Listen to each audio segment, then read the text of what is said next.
Welcome everyone to Gamer Meld. Today I've got multiple big stories, starting with 2 new GPUs, 10-core 20-thread mainstream Intel chips, 3rd Gen Threadripper gets PCI Express 4.0, and Intel finally admits they have a problem. But first, it's time to join over 10 million players with today's sponsor, Raid Shadow Legends, the collection RPG that's less than 6 months old, yet already a mega hit. And why wouldn't it be? There's over 400 champions to collect with 1 million plus build possibilities, a fully voiced story campaign, PvP, and so much more. I personally love the graphics. I mean, check out the details on champions. To top it all off, the game is free to play and they've got great features coming from their roadmap like a new faction and tag team arena. So what are you waiting for? Go to the video description, click on the special links, and you will get 50,000 silver and a free epic champion as part of the new player program to start your journey.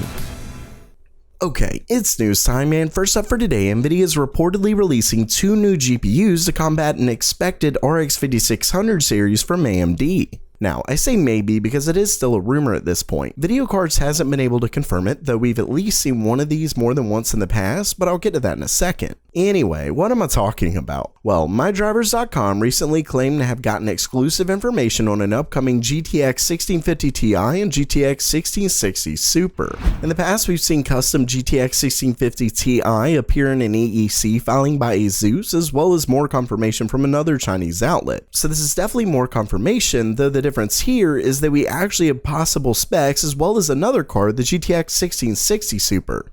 When it comes to specs, the GTX 1650 Ti is expected to have either 1024 or 1152 stream processors versus the 896 of the 1650. The memory, on the other hand, is apparently staying the same. Now, probably the more interesting of the two is the GTX 1660 Super, which is obviously confusing given there's a 1660 Ti, but from this, the 1660 Super looks like it'll sit between the two.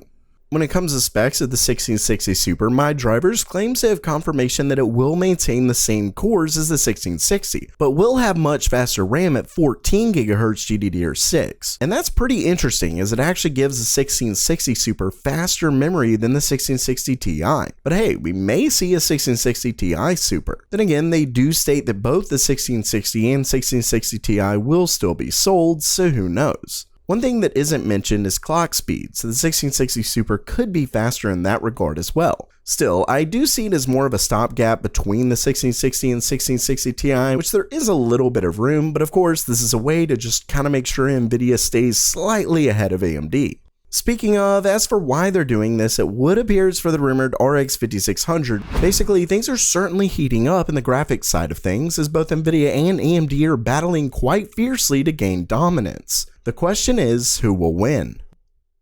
Next up, we have a pretty quick story from Tom Appisak. In a recent tweet, the well-known leaker confirmed the existence of a 10-core 20-thread CPU. In a series of replies, he further explains that it's a Comet Lake S chip, which means Intel is planning to up the cores on their next-gen desktop processors. Of course, we've seen a few rumors like this in the past, but given it's from Tom Appisak, he likely found it on a benchmark. Unfortunately, we don't have it, but this is interesting because we know that Comet Lake is going to continue the 14nm trend from Intel. So adding more cores is likely their only real move to stay relevant against AMD's current and future crop of products. Speaking of AMD products, famous leaker Momomo_US recently tweeted a PCI SIG certification that includes AMD's upcoming 3rd Gen Threadripper CPUs. And while it really doesn't give us much new information, it solidifies the inevitable release is likely coming quite soon, with recent rumors pointing to November. With that said, it does give us our first indication that AMD's enthusiast chips will in fact support PCI Express 4.0. And that's interesting because we pretty well know that Intel's upcoming enthusiast Cascade Lake X will remain on PCI Express 3.0. Now, one thing to note is that just like we saw with the 400 series AM4 boards, AMD's current X399 motherboards likely won't support it. With that said, if it is like Ryzen, the new chips will be supported, it'll just leave the actual 4th Gen PCI Express support for the new boards. Still, that option does seem to be a likely scenario for those who want to take it. Lastly for today, it looks like Intel has finally admitted that they're losing market share and may actually rectify it. During the Citi Global Tech Conference, the company was asked about their market share, and Jason Grebe replied by stating, quote, "As we have gone through the supply issue kind of in the last 6 to 12 months on the PC side, we had to walk away from some low-end mobile share as well as some channel desktop share. But as we continue to improve our supply situation, we'll continue to get more aggressive there."